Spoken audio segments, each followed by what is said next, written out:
রোজ রোজ মাছ মাংস ডিম খেতে খেতে একেবারে মুখটা বেস্বাদ হয়ে গেছে। তাই মুখের স্বাদ পাল্টাতে আজকে করেছিলাম মানকচু বাটা, যেটা খেতে ভীষণ সুস্বাদু হয়েছিল। অনেকেরই ভাবনা যে কচু ঘেঁচু খেলে খুবই গলা ধরে, কিন্তু আমি যেইভাবে করেছি সেইভাবে করলে কিন্তু একটুও গলা ধরবে না, আর খেতেও কিন্তু ভীষণ সুস্বাদু হবে। নমস্কার বন্ধুরা, মায়ের রান্না অ্যান্ড ব্লগ চ্যানেলে আপনাদের সকলকে জানাই অনেক স্বাগত। আজ আমি হাজির হয়েছি মানকচু বাটার রেসিপি নিয়ে, তাও আবার একটুখানি অন্যরকমভাবে। তো চলুন রেসিপিটি শুরু করা যাক। আর রেসিপিটা কিন্তু দেখার সময় একটুও স্কিপ করবেন না, পুরো রেসিপিটা দেখবেন। তার আগে যারা এখনও চ্যানেলটাকে সাবস্ক্রাইব করেননি তারা অবশ্যই চ্যানেলটাকে সাবস্ক্রাইব করে পাশে থাকা বেল আইকনটা ক্লিক করে রাখবেন। তো প্রথমেই আমি একটা মানকচু নিয়েছি। মানকচুটাকে কিন্তু এরপরে ভালো করে কেটে নিচ্ছি। তো দেখুন, কেটে কিন্তু আমি খোসা ছাড়িয়ে নিয়েছি, আর এরকম টুকরো টুকরো করে কেটে নিয়েছি, আর ভালো করে কিন্তু ধুয়েও নিয়েছি। এরপরে একটা গ্রেটার নিয়েছি। গ্রেটারের সাহায্যে কিন্তু ভালো করে গ্রেট করে নিতে হবে। দেখে বুঝতেই পারছেন আমি এখানে একটা ছোট গ্রেটার নিয়েছি, আপনারা চাইলে বড় গ্রেটার দিয়েও কিন্তু গ্রেট করে নিতে পারেন। তো দেখুন, গ্রেট করা হয়ে গেছে। এরপরে মেন কাজ, দিয়ে দিলাম পরিমাণ মতো লবণ, আর দিয়ে দিলাম একটু লেবুর রস।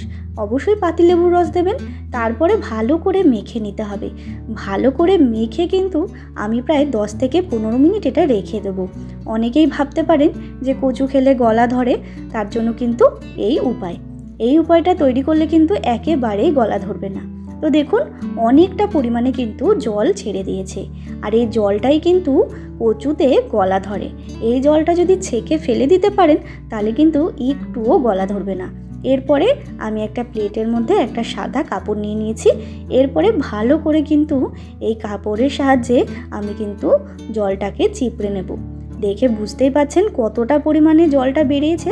যেহেতু লবণ আর লেবুর রস মাখিয়ে রেখেছিলাম, তাই জন্য কিন্তু প্রচুর পরিমাণে জল বেরিয়ে গেছে।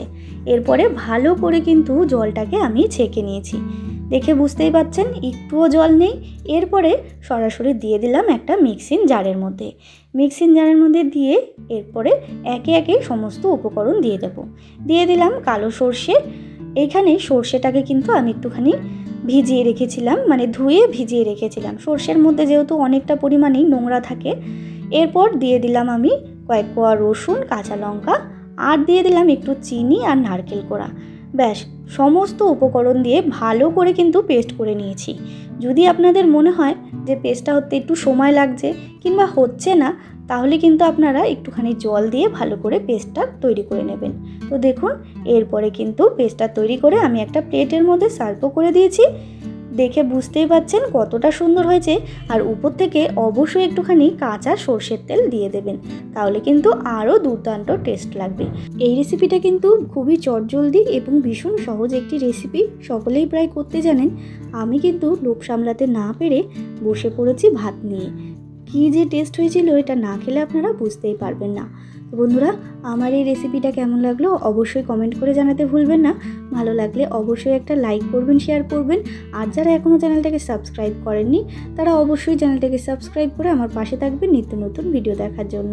আবারও হাজির হব নতুন রেসিপির সাথে। ধন্যবাদ।